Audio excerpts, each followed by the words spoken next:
Chapter 5. Sometime later, Jesus went up to Jerusalem for a feast of the Jews. Now, there is in Jerusalem near the sheep gate a pool, which in Aramaic is called Bethesda, and which is surrounded by 5 covered colonnades. Here a great number of disabled people used to lie: the blind, the lame, the paralyzed. One who was there had been an invalid for 38 years. When Jesus saw him lying there, and learned that he had been in this condition for a long time, he asked him, "Do you want to get well?" "Sir," the invalid reported, "I have no one to help me into the pool when the water is stirred. While I'm trying to get in, someone else goes down ahead of me." Then Jesus said to him, "Get up, pick up your mat and walk." At once, the man was cured. He picked up his mat and walked.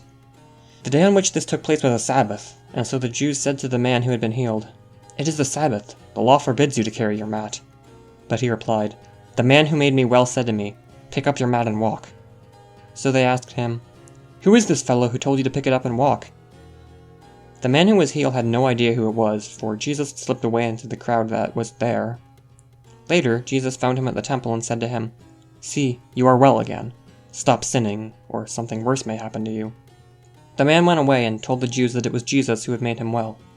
So, because Jesus was doing these things on the Sabbath, the Jews persecuted him. Jesus said to them, "My Father is always at his work to this very day, and I too am working."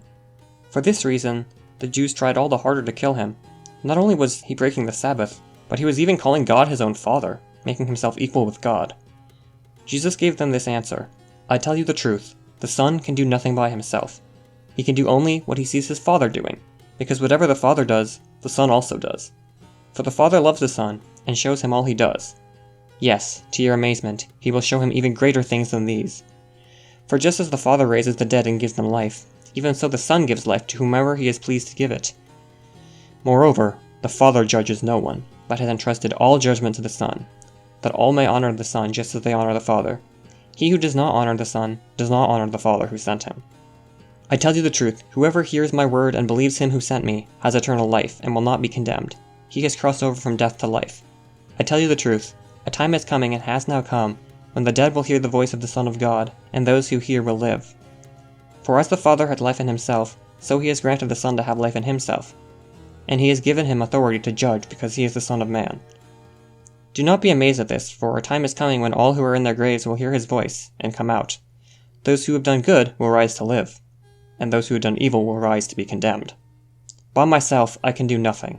I judge only as I hear, and my judgment is just. For I seek not to please myself, but him who sent me. If I testify about myself, my testimony is not valid. There is another who testifies in my favor, and I know that his testimony about me is valid. You have sent to John, and he has testified to the truth. Not that I accept human testimony, but I mention it that you may be saved. John was a lamp that burned and gave light, and you chose for a time to enjoy his light. I have testimony weightier than that of John, for the very work that the Father has given me to finish, and which I am doing, testifies that the Father has sent me. And the Father who sent me has himself testified concerning me.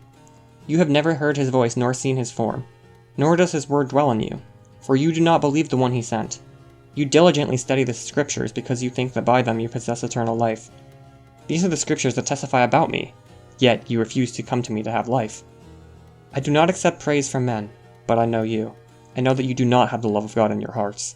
I have come in my Father's name, and you do not accept me, but if someone else comes in his own name, you will accept him. How can you believe if you accept praise from one another, yet make no effort to obtain the praise that comes from the only God? But do not think I will accuse you before the Father. Your accuser is Moses, on whom your hopes are set. If you believed Moses, you would believe me, for he wrote about me. But since you do not believe what he wrote, how are you going to believe what I say?